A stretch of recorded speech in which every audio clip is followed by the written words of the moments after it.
咱来看咱国内的法律学者针对国会这款法的修法，嘛连署要求讲，立法院应该爱甲法案退回委员会重新搁再讨论。声明嘛强调讲，国会着爱改革，也毋过法条应该爱斟酌来沟通。嘛已经有超过上百学者连署咯。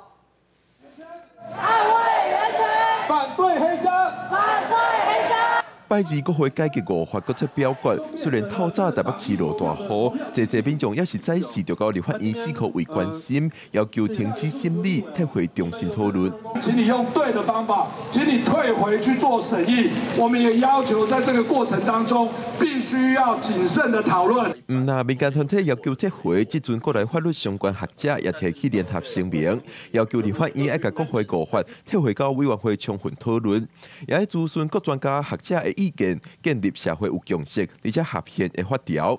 到拜二中昼，联合声明已经有100多个学者联署，人数要来继续增加。国会调查是会使定的啊，因为大概嘛是讲会使定，啊，只是问题是安怎定？那即马定出来条文到底有符合咱宪法当中的规定无？有符合吼？